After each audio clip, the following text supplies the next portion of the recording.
Hello guys, my name's Justin. My friends refer to me as Jay. You can refer to me as that guy that reviews movies if that makes it easier for you. I'm gonna give you a little background about myself so you kind of know where I'm coming from when I go to review these movies, so you kind of have an idea. I have a 3-year-old daughter. She's my heart and soul. I was retired military. I'm a full-time student and I work full-time. I have a great passion for movies. I collect them. Every time there's a movie that comes out, I try to go out opening weekend. I just really enjoy watching movies, you know, from independents to romantic comedies to action flicks. I kind of try to stay away from horror movies, but if it's got a good storyline and you can hook me, I might go see it.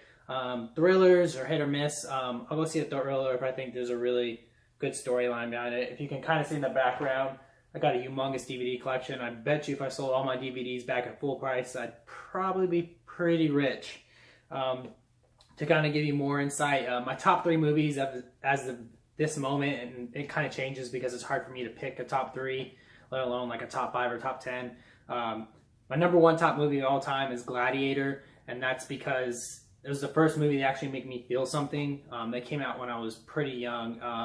I remember trying to fight back the tears when I was with my mom, but that was the first real movie that kind of made me feel something.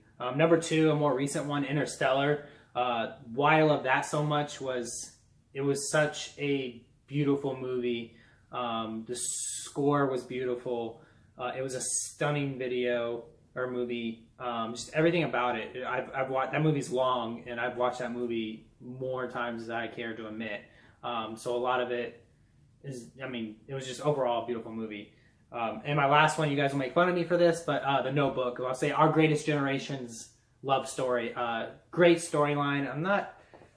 I think Nicholas Sparks can be sometimes too cheesy, but this was easily probably his best novel he wrote that eventually turned into, obviously, The Notebook, the movie.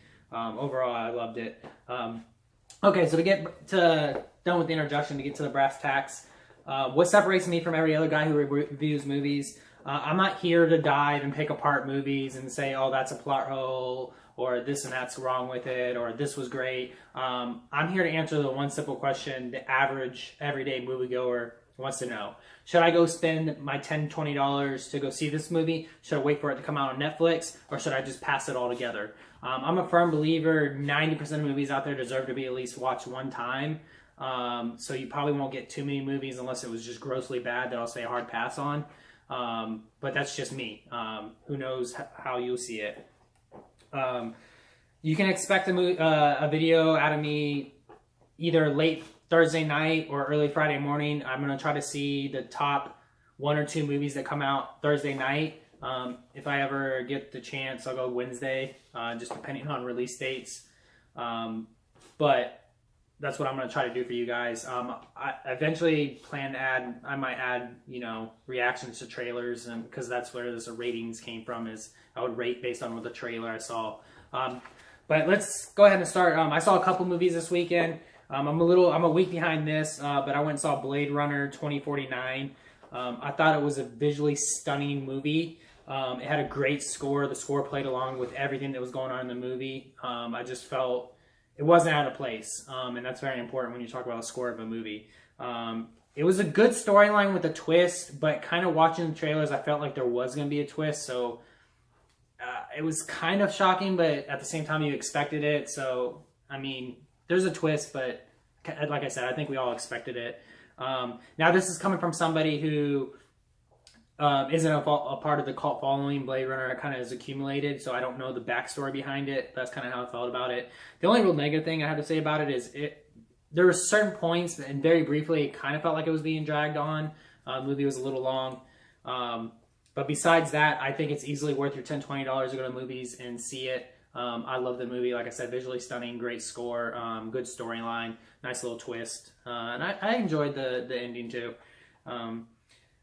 The other movie I saw was The Foreigner. Jackie Chan's back, you guys. He's made a lot of good movies, a lot of funny movies, good action flicks, but easily I thought this was one of his better movies. It was more emotionally charged. He didn't, I really like this performance from Jackie Chan. You know, I haven't seen him in a while, but overall, I thought he did a really good job. I kind of liked it because it was kind of coming from two angles, so it was more than what the trailer lets on. So overall, I thought it was a good movie.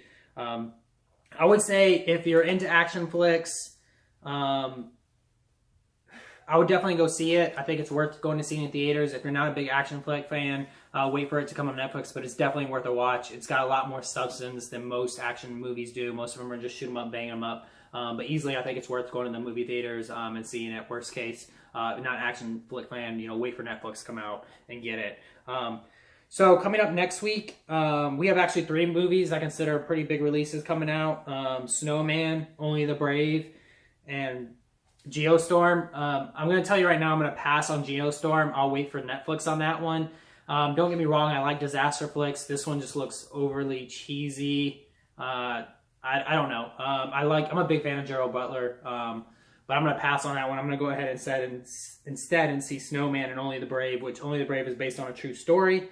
And Snowman is a kind of a thriller. Again, I don't watch too many thrillers, but this one looks pretty interesting, and I'm going to review it for you guys and let you know how it is.